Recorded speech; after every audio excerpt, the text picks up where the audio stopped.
Missile लगाएगा धाए जा। एक था चाइना, ए चचुरा लिया लिया लिया लिया लिया लिया लिया इंडोनेशिया तक आधार रेखा लेके। चाइना कुछ भी करे, मारो पाकिस्तान को।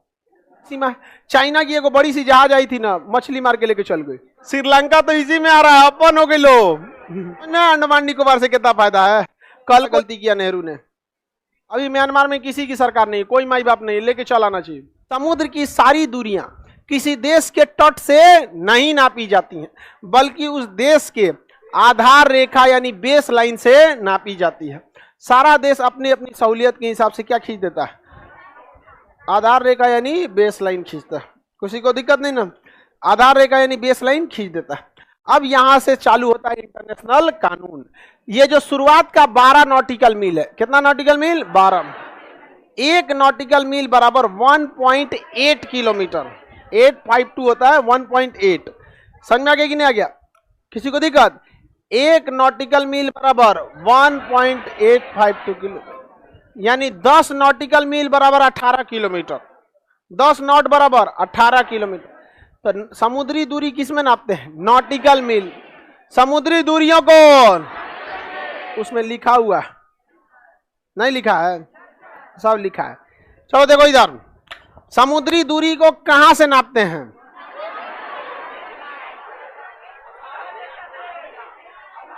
आधार रेखा से।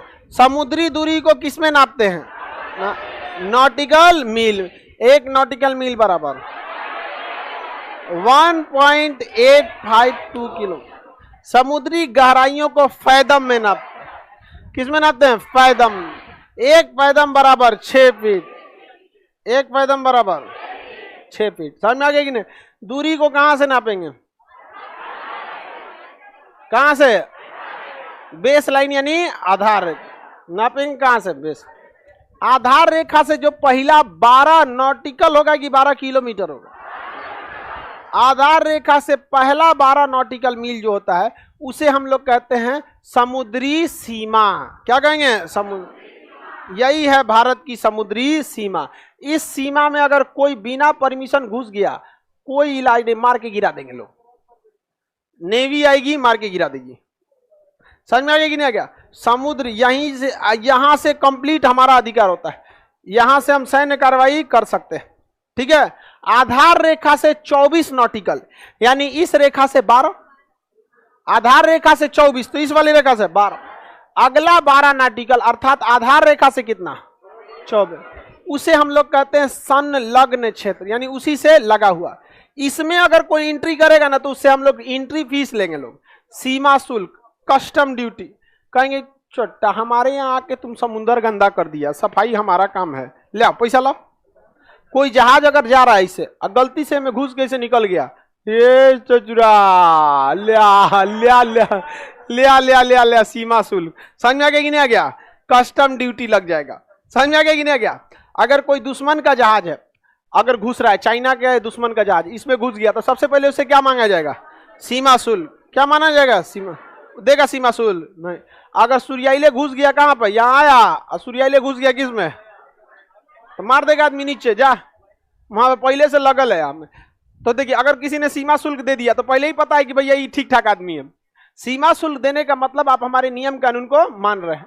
और जैसे कोई जहाज इसमें घुसता है ना, उसके कैप्टन को हटा दिया जाता है और उस देश का कैप्टन चलाता है। अगर कोई जहाज लेके आएगा ना तो ये नहीं कि सूर्याइले लेके घुस जाएगा।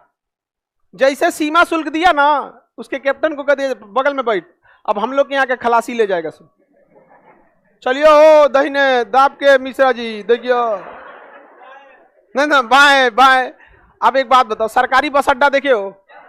वहां नॉर्मल ड्राइवर को दे दोगे तो 4 बार लड़ा देगा। इतनी सा जगह रहता है, उसमें से ट्रक निकाल देता है, पूरा का पूरा बस निकाल देता है। एक्सपीरियंस होता है उन सबको। तो कोई भी देश में अगर ले जाएंगे ना, जैसे समुद्री सीमा संलग्न क्षेत्र में गए, आपको क्या देना है? सीमा शुल्क।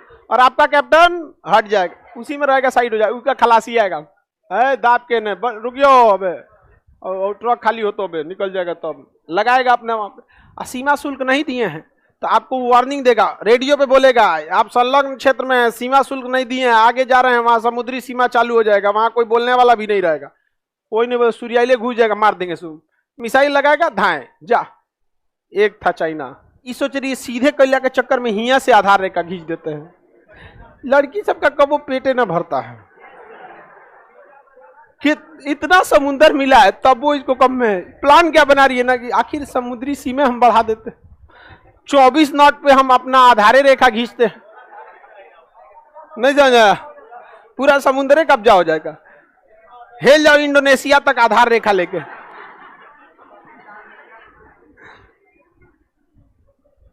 आगे बढ़ जाएं।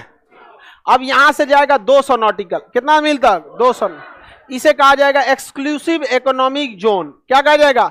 Exclusive economic zone. कितना क्या कहेंगे? Exclusive economic zone. इसमें कोई देश आएगा वो टैक्स नहीं देगा, कोई घूमने आएगा टैक्स नहीं देगा, किसी की पानी वाली जहाज जाएगी टैक्स नहीं देगा, हवाई जहाज उड़ के जाएगा टैक्स नहीं देगा। इसमें तो हवाई जहाज हो जाता है तो ले लेता है, ला नहीं जाएंगे तो दूगो एयरफोर्स का राफेल लड़ाएगा, कहेगा उतार इधर भुवनेश्वर उतार, पास के कोनो एयरपोर्ट पे उतरवा लेते हैं सब। नहीं उतारेंगे ना तो मशीन गनवा घुमा के दिखाता है, देख रहे हो, उतार उतार उतार उतार, उड़ना ही नहीं देते हैं सब। फाइटर जहाज होता है फटाक से घूम जाता है, तो क्या अगवे से ले जाकर ऐसे से ले जाके उड़े चकमक नहीं, बड़का जहाज है यहाँ पे, समझे। अब कोई ट्रक वाला है, ओके आगे कोनो मोटरसाइकिल वाला लहरिया कट काटेगा, तो मोटरसाइकिल को घुमाने में क्या जा रहा है, नहीं समझे, तो तुरंत भाग जाएगा, कोई खेतों तो में लेके उतर जाएगा, अब फिर चढ़ा देगा। ट्रक वाले के उतरे ना खेत में, फिर चढ़वे ना करेगा।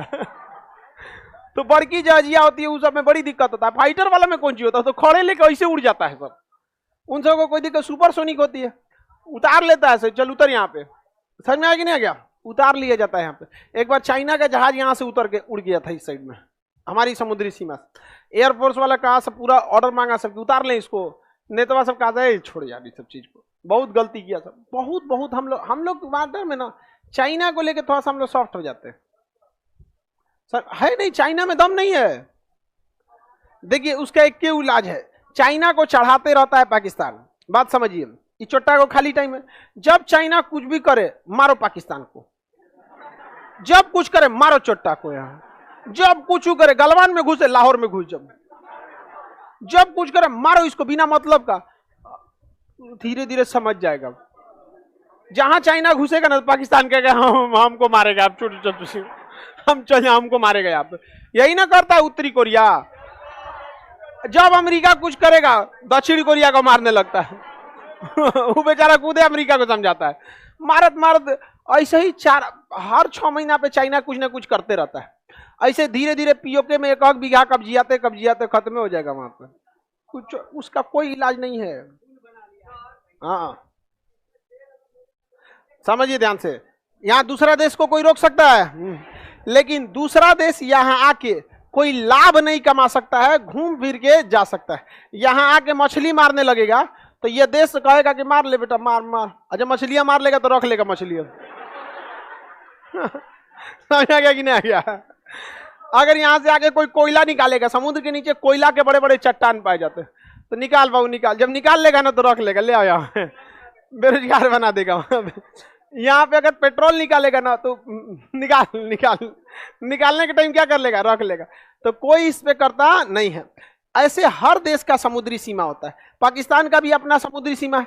चाइना की एक बड़ी सी जहाज आई थी ना, मछली मार के लेके चल गई, हम एक पे वीडियो बनाए भी थे इस पे। हम जितना 3 महीना में वो मछली निकालता है ना छोटकी जहाज से, वो बड़का जहाजिया में 1 बार में लेके चल गया चाइना वाला। हाँ हम लोग निकालेंगे तो हम लोग खुदे निकाल रहे हैं, हम लोग का जुड़े, हम लोग निकालेंगे, हमारा ही होगा यहाँ पे। यहाँ कोयला कौन निकालेगा? वही देश, दूसरा नहीं निकालेगा। हाँ बैठ जाओ, इसका कहना है तब तो सर श्रीलंका दिख ही रहा है अंदर। कह रहा है कि सर श्रीलंका तो इसी में आ रहा है, अपन हो गए लोग। जब कभी कोई देश बीचों बीच में आ जाए तो उसमें यह नियम नहीं लगता है, बल्कि दोनों देशों के बीच में एक नो मैंस लैंड बना दिया जाता है, एक कॉमन एरिया, उसके इधर इसका उसके उधर दूसरे का हो जाता है। जब इस टाइप का हो जाता है जैसे भारत और श्रीलंका के बीच में। और वही अगर बांग्लादेश को देखेंगे तो बांग्लादेश में इसकी समुद्री सीमा नीचे की ओर है, तो हमारा यहीं खत्म हो जाता है। और फिर यहाँ ध्यान दीजिए, अंडमान निकोबार से कितना फायदा है। समुद्री सीमा देखते चलिए, सबसे पहले आधार रेखा, समुद्री सीमा, संलग्न क्षेत्र, एक स्पेशल इकोनॉमिक जोन। अब समझ में अंडमान निकोबार से कितना फायदा है। कल को यहाँ मछली, कोयला, पेट्रोलियम कुछ भी मिला हम लोग का। लक्षद्वीप सबसे पहले आधार रेखा, समुद्री सीमा, संलग्न क्षेत्र, आर्थिक क्षेत्र, अनन्य आर्थिक क्षेत्र। समझ में आ गया कि नहीं? कितना फायदा है हम लोग को यहाँ पे। आगे बढ़ जाए, कोई दिक्कत नहीं ना। समुद्री सीमा वो सब समझ में आ गया। अब ये बताओ, म्यांमार का ये जो भारत सरकार ने, सुनो ध्यान से, कोको द्वीप जो दे दिया, तो क्या हमारी समुद्री सीमा ऊपर जाएगी? अब बहुत बड़ा गलती किया नेहरू ने, और अभी ये नहीं ला रहे हैं तो ये भी गलती कर रहे हैं। आपके पास दो रास्ता है, या तो उनको गरियाते रहिए या तो लाइए। अभी म्यांमार में किसी की सरकार नहीं, कोई माई बाप नहीं, लेके चल आना चाहिए, नहीं लेके आना चाहिए। ये को जहाज बहुत है, कुछ नहीं थे, वो खाली जहाज हम लोग को दे दे, घूम लेंगे लोग उसी बहाने। करना कौन चीज है, बोटवा उखाड़ के ले जाएंगे, वहीं क्लास चलेगा, और एक जनरेटर टांग लेंगे। अरे बिजली तार और कहाँ खींचेगा आदमी, जनरेटर टांग देना। और दूसरे देश से बिजलियों लेने में दिक्कत है, कितने हर्ट्ज फ्रीक्वेंसी पे आ रहा होता है। जैसे भारत में 50 हर्ट्ज पे आता है, जाके अमेरिका में लेंगे तो वहां 100 हर्ट्ज पे, अलग हर्ट्ज पे, वहां पे पता चला समन्वय भड़क जाएगा। अपना जनरेटर लेके जाएगा आदमी, वहीं क्लास चलेगा। एक अगर आदमी जहां उतर गया, क्लास अपना। हाँ, अब वहाँ बंगाल में, अब क्या बंगाली है ये? हाँ, अरे बंगाली कह रहा है कि हाँ सर मछली चावल। चलिए समझ में आ गया कि नहीं आ गया?